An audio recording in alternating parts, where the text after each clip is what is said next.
the topic design of spring. At the initial level, we have to see the design of helical spring in today's lecture. Here you have to see some introduction about the spring component. Just have to see spring is the resilient machine member. So the resilience means there is a minor difference between resilience and elasticity is that resilience is absorbing the shock, capable of providing the elastic deformation. So within elastic limit, it is called as the resilience. So whenever load is applied and any kind of material is taking that load, and after removal of the load, if it is returned to its original position, then it is called as resilience. So spring is of that kind. So it is called as the resilience. And opposite of resilience is toughness, in which any machine member is taking the load, but within the plastic deformation. So there is, after removal of the load, there is no, it not retained to its original shape and size of size. So it is called as the toughness. So that is the difference between resilience and toughness. Now spring is the resilience, having the resilience as a property. So it is the elastic body whose function is to distort when loaded and to recover original shape when load is removed. The main function of spring is to exert the load, to provide the flexibility, and to store the absorbed energy. Whatever the energy is absorbed, it is to be stored by the spring material. Now, to achieve such kind of property, we have some idea about the material itself. So, which kind of material is there? Which kind of material is needed? And that is important to be discussed. So before discussing that, we are much concerned about the wire spring. Normally, lots of kind of springs are there. Flat spring is also there, laminated spring is there. So we are more concerned about the wire spring and this flat spring, that is called as the laminated spring, in our discussion regarding the design point of view. Special spring we are not discussing at in this particular semester. We have to see later on, but more concerned about the wire spring. Now, here you have to see which kind of materials are there to achieve such kind of resilience property.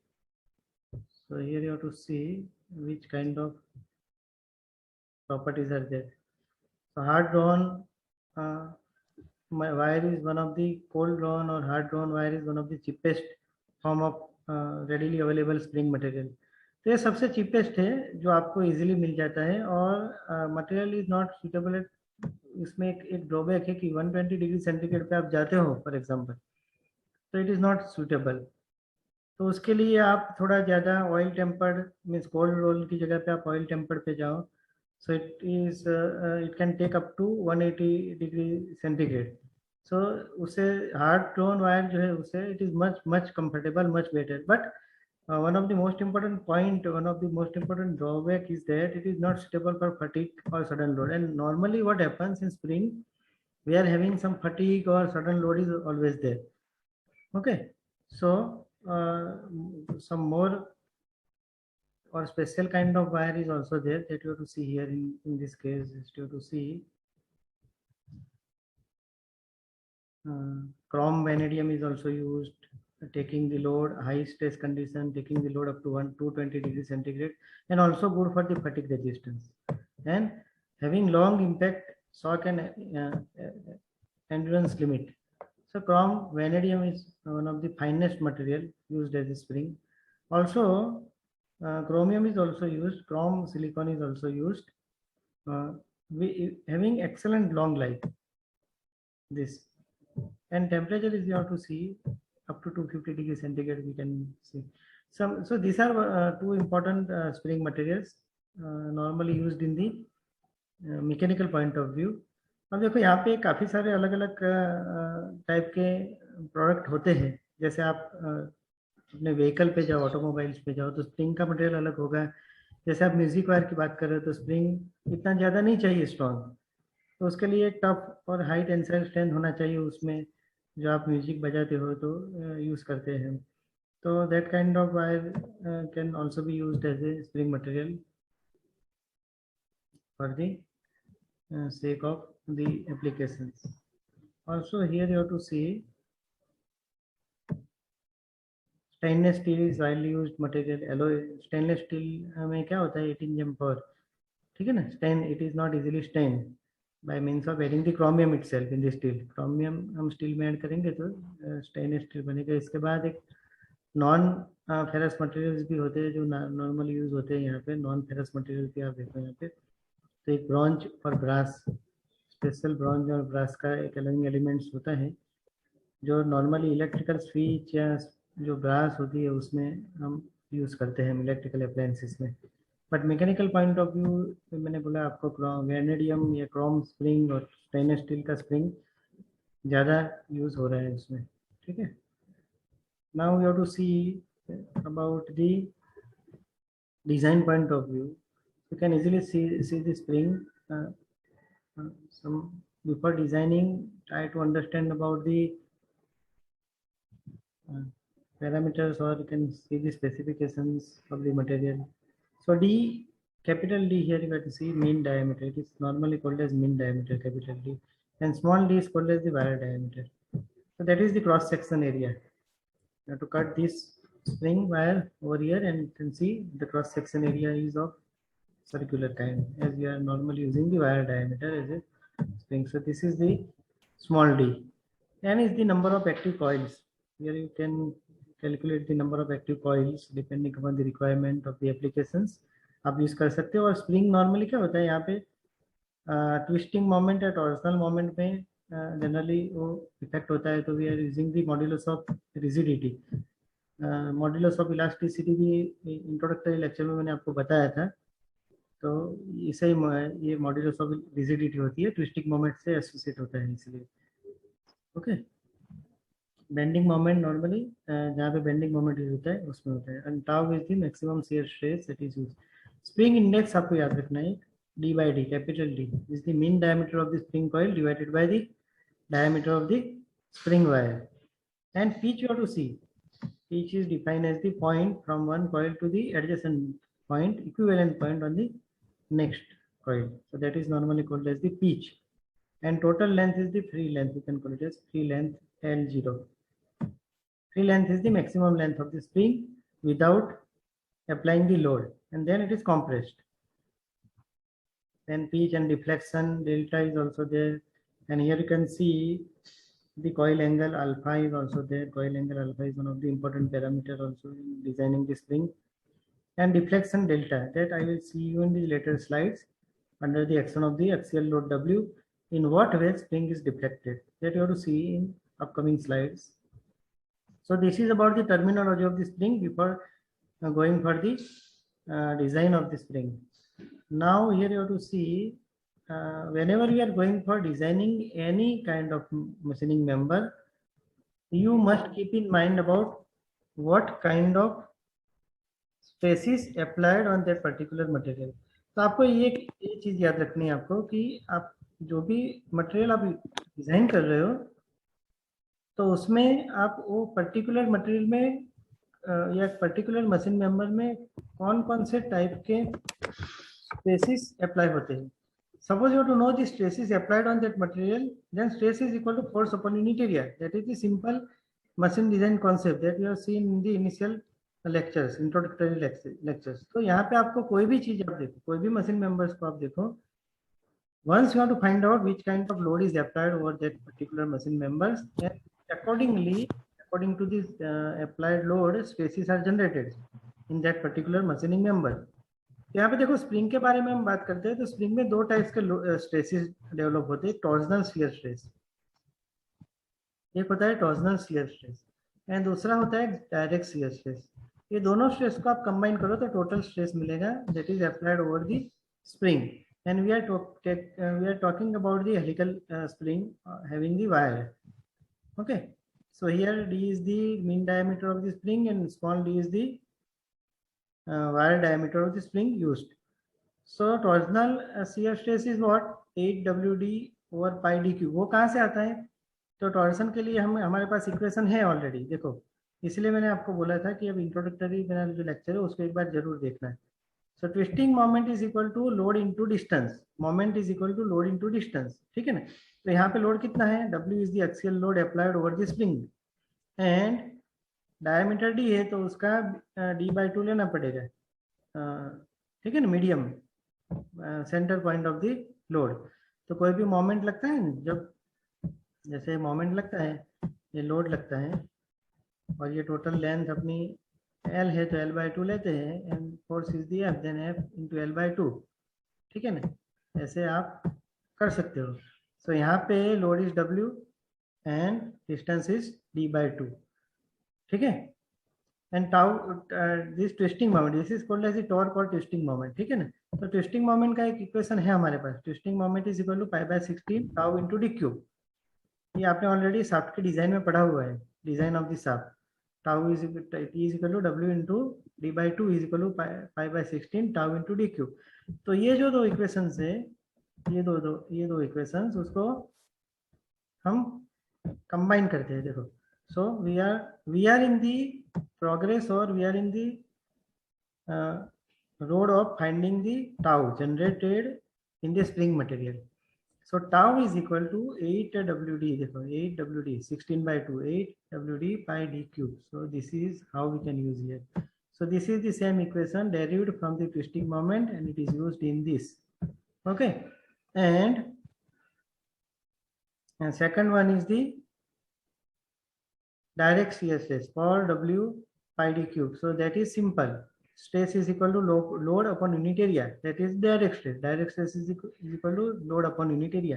So here load is W and cross sectional area of the wire from where your spring wire is breaking. Okay, so that is π/40 square, that is the area of the circle. From that 4W pi d cube. So here this equation we are using and combining this equation 8WD pi d cube, making it common, will give the equation 8WD pi d cube 1 plus D upon 2 into capital D. So that is the generalized equation or fundamental equation of the stress from where we are likely to design this spring in the upcoming section. And you have to see the distribution. Stress distribution is one of the most important thing that you have to keep in mind while designing any component. तो यहाँ पे देखो एक centre पे आपका torsional shear stress 0 हो रहा है एंड जैसे जैसे आप वायर के डायमीटर के बाहर जा रहे हो स्ट्रेस आपका मैक्सिमम हो रहा है, पेरिफेरी पे मैक्सिमम हो रहा है एंड सेंटर पॉइंट पे 0 हो रहा है। सेम वे देखो यहाँ पे डायरेक्ट स्ट्रेस जो है आपका वो यूनिफॉर्मली डिस्ट्रीब्यूटेड रहेगा from centre to the periphery.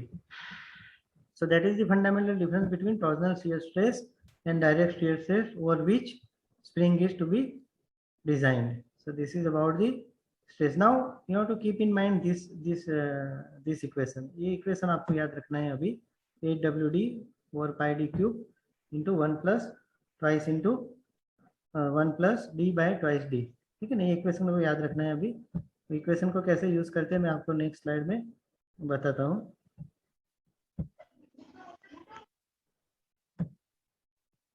ठीक है ना, देखो अब ये इक्वेशन को मैंने यूज किया यहाँ पे और एक इक्वेशन को एक जो ये है अपना अपना एक इक्वेशन जो है D/D स्प्रिंग इंडेक्स मैंने अभी आपको बताया था C is equal to D/D.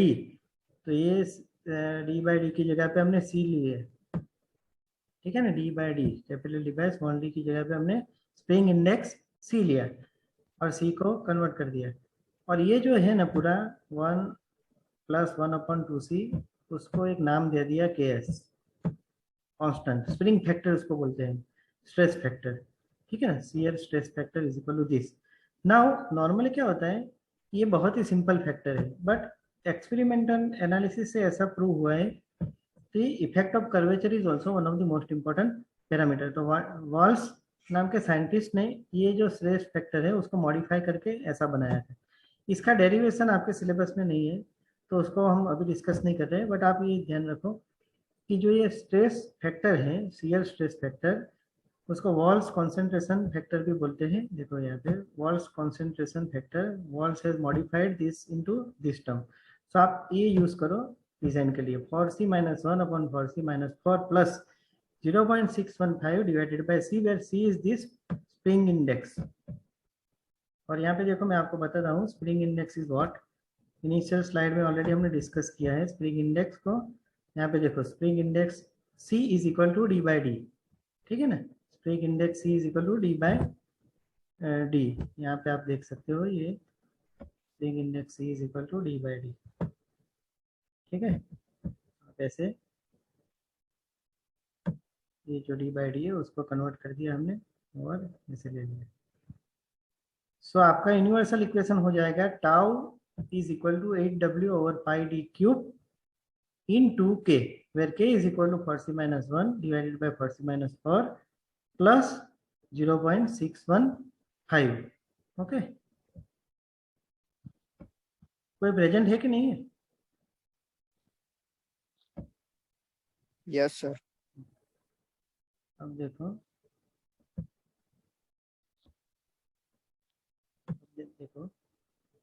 अब ये डिफ्लेक्शन की बात हम कर रहे थे, जो इनिशियली मैंने आपको डिफ्लेक्शन के बारे में बताया था। तो नॉर्मली क्या होता है, whenever we are applying the torque some angular deflection takes place. That angular deflection is denoted as theta. Normally we are denoting that angular deflection in terms of theta, and L is the length of the coil and number of active coil is say n, and देखो यहाँ पे length of the active coil is n, तो उसको हम बोलेंगे periphery circumference. तो pi into D हम ले सकते हैं, टोटल लेंथ एल को पाई इंटू डी ले सकते हैं, D is the wire diam sorry spring,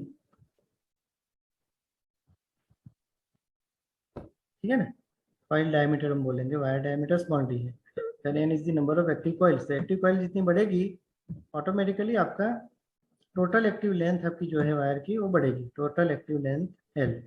अब देखो एक्सियल डिफ्लेक्शन, ये बात होगी हमारी total length of the L की। अब एक्सियल डिफ्लेक्शन की हम बात करते हैं, we are more concern about the axial deflection. तो एंगुलर डिफ्लेक्शन जो आपका थीटा है, जो हम ट्विस्टिंग मोमेंट में शियर स्ट्रेस जब टाउ समझते हैं तो ऑलरेडी हमने समझा है उसको, बट वो थीटा के फॉर्म में है, तो उसको हम कन्वर्ट करेंगे एक्सियल डिफ्लेक्शन में। एक्सियल डिफ्लेक्शन कितना होता है, तो axial deflection theta into D by two, where D is the coil diameter. तो आप ये ले सकते हो angular deflection into distance, where fundamental equation of twisting is what, T by J, where J is the polar moment of inertia, is equal to tau by R.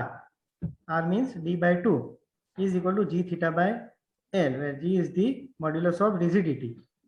This is the fundamental equation of twisting. Same way, M upon I is equal to sigma B upon Y is equal to C theta by L. Fundamental equation of bending भी आता है, ठीक है ना। तो ऐसे ही हमारा concern है थीटा फाइंड करने का। सो हमने फंडामेंटल इक्वेशन ऑफ ट्विस्टिंग लिया और ये देखो उसको कंबाइन करके हमने थीटा को फाइंड किया हम, P by J T into L divided by J into G, where J is the polar moment of inertia of the spring wire, that is pi by 32 d raised to 4 for the circular section के लिए polar moment of inertia pi by 32 into d raised to 4 normally हम लेते हैं, ठीक है। considering t by j is equal to g theta by l, ठीक है। तो ये आपका हो गया थीटा। अब थीटा को, ये जो थीटा की वैल्यू है, ये थीटा की वैल्यू हम ये इक्वेशन में लगा के we are trying to find out the axial deflection. Upcoming slide में एक्सियल डिफ्लेक्शन को हम फाइंड करेंगे। अब देखो यहाँ पे एक्सियल डिफ्लेक्शन को हम कैसे फाइंड करते हैं, ये देखो आप, theta is equal to T by L upon J by G. अब T is equal to load into distance moment, so load into D by two, L is equal to pi into D into N, J is equal to pi by 32 D raised to 4 and G pi by 32 D raised to 4। ये J है polar moment of inertia आपकी हो गई, ये आपका twisting moment हो गया, load into distance, L हमने ऑलरेडी फाइंड किया, pi D into N is the number of active coils, और उसको सिंप्लीफाई किया तो हमें इक्वेशन मिला ये 16W D square capital D स्क्वायर into N divided by G D is to 4। Okay, so ये थीटा को हमने यूज किया यहाँ पे एक्सियल डिफ्लेक्शन को कैलकुलेट करने के लिए। तो देखो ये इक्वेशन को मॉडिफाई करने के बाद 8W capital D raise to capital D cube into N divided by G D raise to 4। अब यहाँ पे देखो D बाई डी, ये जो डी बाई डी है दैट इज सी। तो क्या किया हमने, D cube by D small D cube, capital D cube by small D cube की जगह पे सी क्यूब ले लिया, और एक डी यहाँ पे बचा होगा क्योंकि यहाँ पे डी रेस टू 4 है, तो एक डी बचा होगा तो यहाँ पे लिख दिया। तो ये जो अपना इक्वेशन है डिफ्लेक्शन का इक्वेशन, आप दोनों में से कोई भी इक्वेशन यूज कर सकते हो। एग्जाम्पल में ये इक्वेशन को भी आप यूज कर सकते हो। यदि डायमीटर नहीं दिया है, स्प्रिंग इंडेक्स का यूज करना है, तो ये इक्वेशन को भी आप यूज कर सकते हो to calculate the axial deflection. And angular deflection के लिए आप डायरेक्टली इक्वेशन को भी यूज कर सकते हो। So this is about the deflection. Okay, अब देखो यहाँ पे मैं आपको थोड़ा इंट्रोडक्शन देता हूँ कि बकलिंग होती है स्प्रिंग की। तो बकलिंग के लिए क्रिटिकल लोड हम यूज करते हैं। बकलिंग बकलिंग फार्मूला भी मैंने आपको बताया था इंट्रोडक्टरी सेक्शन में। तो कई बार क्या होता है, स्प्रिंग काफ़ी बड़ी होती है ना, तो बकलिंग हो जाता है स्प्रिंग का। अभी अभी तक हमने प्रीवियस सेक्शन में क्या डिस्कस किया, we are discussing only direct torsional and direct shear stress. उसमें कहीं कोई जगह पे बकलिंग नहीं आता था। सपोज आप बकलिंग यूज करते हो, तो उसमें स्प्रिंग की जो स्टिफनेस है स्मॉल के, उसको आप यूज करो, मल्टीप्लाई कर लो, के बी आप जो है बकलिंग फैक्टर आप ऐड कर दो, और L F is the free length, N dash D plus delta maximum plus 0.15 delta maximum. ये एल एफ आप यूज कर लो। डब्ल्यू डब्ल्यू की जगह पे आप डब्ल्यू अभी यूज किया था ना हमने, इनिशियल स्लाइड में हमने डब्ल्यू यूज किया था, तो डब्ल्यू की जगह पे आपको डब्ल्यू सी आर यूज करना है, बस और कुछ नहीं करना है। डब्ल्यू सी आर यूज करना है when considering the buckling load. Okay, तो डब्ल्यू सी आर कैसे यूज करेंगे, डब्ल्यू सी आर के लिए आपको ये तीन चीज को ऐड कर देना है, spring stiffness, buckling factor, normally हम लेते हैं L F by capital D, but L F कहाँ से आएगा, तो एल एफ के लिए एक इक्वेशन है, standard equation, design data book आप यूज कर सकते हो, पीएससी डिजाइन डेटा बुक, उसमें भी इक्वेशन ऐसे स्टैंडर्ड इक्वेशन दिए होते हैं, तो इक्वेशन को यूज कर लो। And stiffness is equal to load divided by deflection, stiffness is equal to load divided by deflection, उससे आप यूज कर लो। और बकलिंग को अवॉइड करने के लिए कम से कम आपको लेंथ आपकी लेस देन और इक्वल टू 5.26 डी होनी चाहिए कंपल्सरी। तो आपको कुछ नहीं करना है, whenever you are designing the spring, आप उसकी जो टोटल लेंथ है, फ्री लेंथ, वो चेक करो डायमीटर के साथ। यदि आपकी लेंथ लेस देन और इक्वल टू 5.26 टी आ रही है, तो आपको ये सब करने की जरूरत ही नहीं है, सीधा आपकी स्प्रिंग बकलिंग में सेफ ही आ रही है, ठीक है ना। तो आपको कई बार क्या होता है, पूछा जाता है कि whether your spring is safe in buckling और not, that you to check only, तो आप ऐसे चेक कर सकते हो। So this is about the buckling. तो कई बार हम स्प्रिंग में यूज करते हैं। और एक ये थियरी है आपकी, एक सर्ज है, surge is the simple thing जो नॉर्मली हम यूज करते हैं। देखो यहाँ पे तो फिनोमिना है, failure of the spring, spring is normally fail under the surge under the resonance due to large deflection. कई बार क्या होता है, लार्ज डिफ्लेक्शन आ जाता है which leads to high stress, suddenly high stress develop हो जाता है, और propagated applied load under the action of the applied load. So ये जो लार्ज डिफ्लेक्शन आता है, that large deflection is called as the surge in the spring. कई बार शॉर्ट क्वेश्चंस में एमसीक्यू में भी पूछा जाता है, इवन गेट की एग्जाम में भी सर्ज पूछा जाता है। एंड जब ये सडन डिफ्लेक्शन आता है, तो we are more concern about the natural frequency of the spring material. तो यहाँ पे देखो, natural frequency of the spring material should be at least 20 times the frequency of the application of the periodic load। 20 times आपको देखो factor of safety कितनी रखी है यहाँ पे, आप देख सकते हो 20 टाइम्स यहाँ पे रखी हुई है,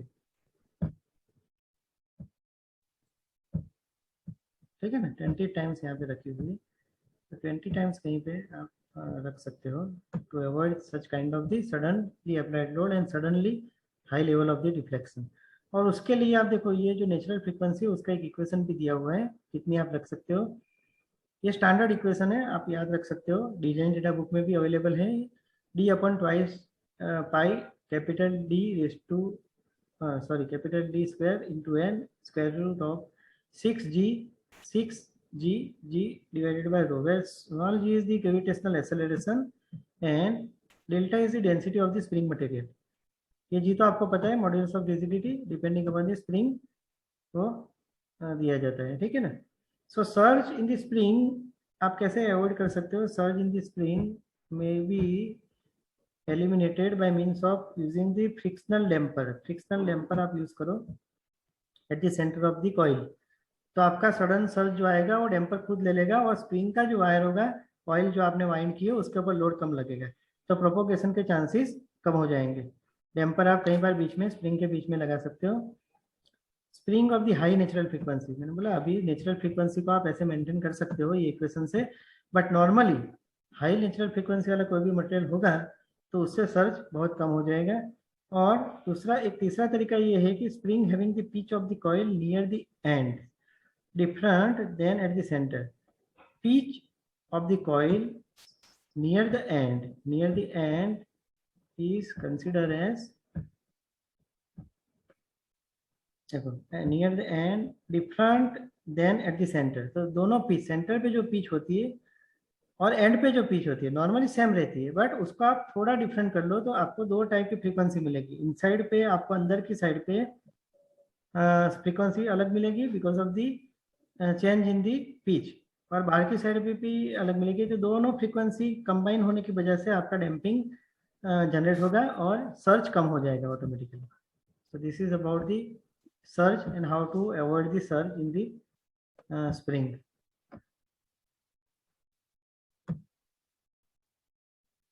नाउ वन प्रॉब्लम है, एक ये प्रॉब्लम आपको ध्यान रखना है कि helical spring of wire diameter यहाँ पे दिया हुआ है, wire diameter small D, spring index C, तो उससे आपको कैपिटल डी मिलेगा। Acted by an initial load W is given, after compressing it further deflected to 10 mm at the stress of 500 megapascal. Find the number of active coils, number of active coils आपको find करनी है, जी दिया हुआ है। तो सबसे पहले क्या करना है, मैं आपको हिंट दे देता हूँ।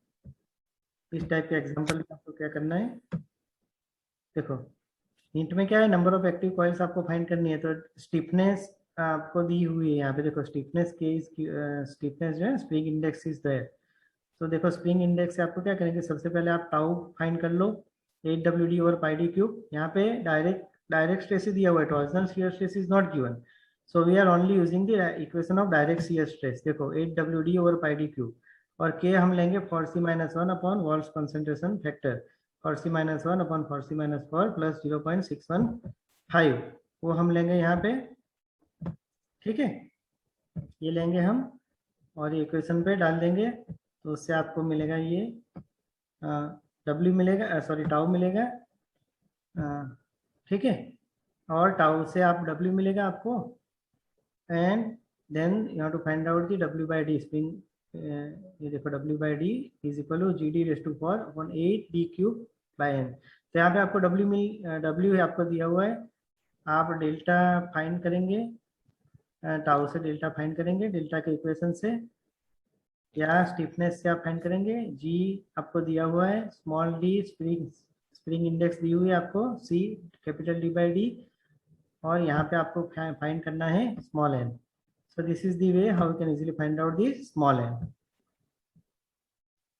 ओके, सो ये इक्वेशन तक हम रखते हैं यहाँ पे। नेक्स्ट जो है नेक्स्ट सेशन में हम डिस्कस करेंगे, ठीक है। Okay, up to this you have to take, so you have to end the session. Thank you all.